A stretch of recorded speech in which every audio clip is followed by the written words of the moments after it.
Hello students, let's continue our chapter Theory of Demand, and it is the 8th lecture of this chapter, and our today's topic is relationship between income and demand.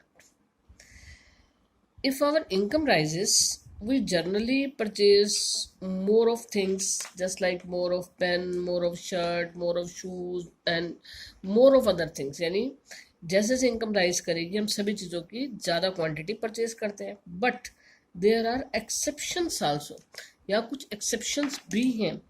If initially a person is buying coarse grain simply because he cannot afford to buy finer grain. Coarse grain क्यों purchase कर रहा है? क्योंकि वो फाइनर grain purchase नहीं कर सकता, afford नहीं कर सकता. In that case if income rises तो क्या होगा? तो वो उस कोर्स ग्रेन को परचेस करना क्या कर देगा? कम कर देगा, और उसके प्लेस पे सब्सिट्यूट करेगा फाइनर जो गुड है उसको. तो ऐसे में जो कर्व्स होंगी वो अलग अलग तरह से बनेंगी in case of normal goods and in case of inferior goods. तो दो कैटेगरीज के अंदर हम लोग डिस्कस करने जा रहे हैं. First of all normal goods. Normal goods के लिए वाई एक्सिस पर आपने क्या लिया? प्राइस लिया, and quantity lies on the x axis. अब नॉर्मल गुड्स की बात कर रहे हैं. Suppose demand for the normal good is OP, price है नॉर्मल गुड का, और उसकी डिमांड क्या है? PL. When income of the consumer rises, then demand curve shift in the right hand side. जब इनकम राइज करेगी तो demand curve right hand side पर शिफ्ट हो जाएगा, and new demand curve is D1 and new demand is PL1. ये किसकी वजह से हुआ? Due to increase in income. Due to increase income. Income increase होने से कर्व किधर की तरफ शिफ्ट हो गई? राइट हैंड साइड पे, due to increase income. But in case income fall हो जाती है, नॉर्मल गुड्स की बात है, इनकम फॉल हो जाती है, then curve shift in the left hand side. हम एक ही कर्व के अंदर ये भी दिखा सकते हैं.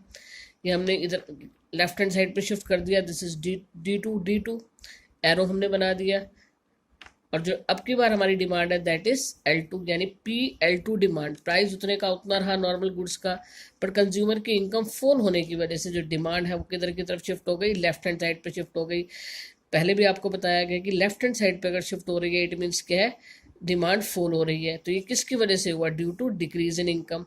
तो ये है due to decrease in income. ये आपने नॉर्मल गुड्स के बारे में स्टडी किया, due to decrease in income.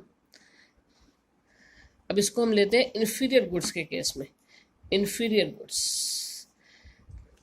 Good जैसा कि मैंने अभी आपको बताया, कोर्स ग्रेन, कोर्स क्लोथ, यानी मोटा कपड़ा, मोटा अनाज, जिसे हम घटिया क्वालिटी का प्रोडक्ट कहते हैं थोड़ा. ऐसे केस में क्या होगा? X axis, Y axis, price, quantity, as usual जैसे हम लेते हैं. Price of good is OP and demand is PL. Now this is the inferior good. तो ऐसे में क्या होगा? व्हेन इनकम राइजेस, जब इनकम राइज करेगी कंज्यूमर की तो वो इन्फीरियर गुड को कम परचेज करेगा, and curve shift in the left hand side. यानी इनकम राइज होने पर कर्व जो है वो राइट की बजाय लेफ्ट हैंड साइड पे शिफ्ट हो जाएगी, और एरो इस तरह से हम शो कर देंगे. This is due to increase in income. Due to increase in income.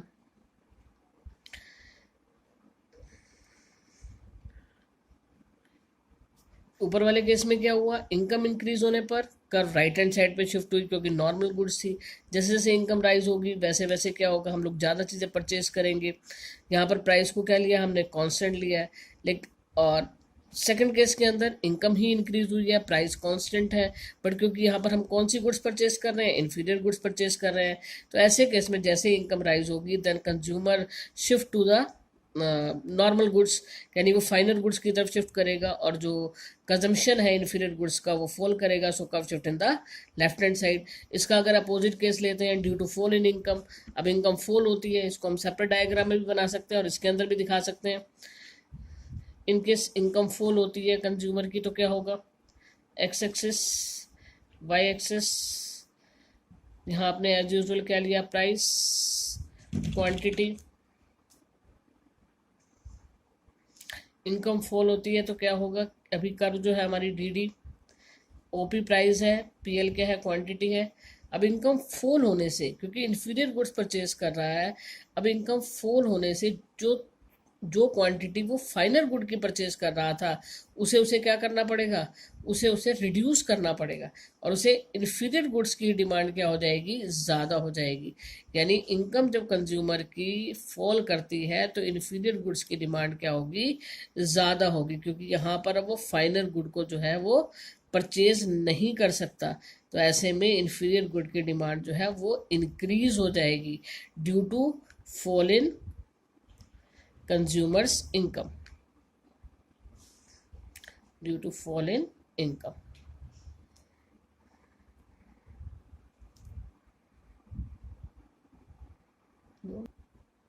Now our next topic is impact of taste and preferences on demand for a commodity. यानी टेस्ट एंड प्रेफरेंसेस का किसी commodity की demand पर क्या effect पड़ता है। अगर हम टेस्ट एंड प्रेफरेंसेस की बात करें तो हम इसको काफ़ी ब्रॉडली स्टडी करते हैं। यानी इसके अंदर आ जाता है first of all individuals likes and dislikes, यानी हम उस चीज़ को लाइक कर रहे हैं, उसको प्रेफरेंस दे रहे हैं, नहीं दे रहे, हमारी लाइक्स एंड डिसलाइक्स का इफेक्ट पड़ेगा किसके ऊपर, डिमांड के ऊपर। नेक्स्ट हम बात करें ट्रेंड एंड फैशन। सपोज कोई चीज़ फैशन के अंदर आ जाती है मार्केट में तो हम उस चीज़ की डिमांड को इंक्रीज कर देते हैं, और कोई चीज़ आउट ऑफ फैशन हो जाती है तो ऑटोमेटिकली उसकी डिमांड क्या हो जाती है, रिड्यूस हो जाती है। अगर हम नेक्स्ट पॉइंट की बात करें क्लाइमेटिक इन्वायरमेंट जस्ट लाइक कि किस तरह का जो है वहाँ पे इन्वायरमेंट है, वहाँ पर किस तरह का जो क्या सीज़न चल रहा है, तो उसके अकॉर्डिंग भी डिपेंड करता है। अब हम बात करें अगर विंटर सीज़न की और समर सीज़न की, तो विंटर सीज़न के अंदर लोग प्रेफरेंस देते हैं टी को, कॉफ़ी को, वुलन क्लोथ्स को, जबकि समर सीज़न के अंदर क्या होता है, यानी आजकल के डेज़ के अंदर एसी, कोल्ड ड्रिंक, आइसक्रीम, इन चीज़ों को प्रेफरेंस दी जाती है। तो उसी के अकॉर्डिंग ही डिमांड के ऊपर इफेक्ट पड़ता है। तो फर्स्ट ऑफ ऑल हम बात कर रहे हैं ड्यू टू फेवरेबल टेस्ट, यानी इनमें से किसी भी रीज़न से अगर हमारा प्रोडक्ट में फेवरेबल टेस्ट हो जाता है तो क्या होगा, due to favourable taste. Diagram फिर वैसे ही बनने वाला है जैसा भी आपने बनाया। ड्यू टू फेवरेबल टेस्ट क्या होगा, कर्व किधर की तरफ शिफ्ट होगी, curve shift in the right hand side. आपने प्राइस ले लिया वाई एक्सिस पर, quantity eight x axis, D demand curve है, प्राइस रिमेन सेम, प्राइस में किसी तरह का कोई चेंज नहीं होगा, ओपी प्राइस के ऊपर जो डिमांड है इस समय PL है। ड्यू टू फेवरेबल टेस्ट, यानी इनमें से किसी भी रीज़न से, due to fashion, due to custom, कुछ भी कह सकते हैं, ड्यू टू एडवर्टाइजमेंट, किसी भी वजह से जब हमारी किसी प्रोडक्ट में फेवरेबल टेस्ट हो जाता है then curve shift in the right hand side, और कर्व किधर की तरफ शिफ्ट हो जाएगी, राइट हैंड साइड पे शिफ्ट हो जाएगी। And new demand curve is D1 and new demand is PL1। ये हुआ किसकी वजह से, ड्यू टू फेवरेबल टेस्ट, जैसा कि ऊपर मैंने शो कर दिया, ड्यू टू फेवरेबल टेस्ट। और इनकेस अनफेवरेबल टेस्ट हो जाता है, अनफेवरेबल टेस्ट कैसे, आज के टाइम में वुलन क्लोथ की डिमांड की हम बात करें, क्योंकि समर सीजन चल रहा है तो वुलन क्लोथ की डिमांड क्या होगी, वो अनफेवरेबल में आ जाएगी। प्राइस, क्वांटिटी, तो ऐसे केस में क्या होगा, curve shift in the left hand side, D demand curve है हमारा, OP price, D demand curve, and PL क्या है, क्वांटिटी है। Due to unfavourable taste curve shift in the left hand side and new demand curve is D1। ये क्या हो गया आपके पास, एरो आप इधर की तरफ दिखा दें, इसमें डिमांड राइज हुई थी जबकि इसमें डिमांड आपकी क्या हुई है, फॉल हुई है, लेकिन किस वजह से, due to unfavourable taste, due to unfavourable test.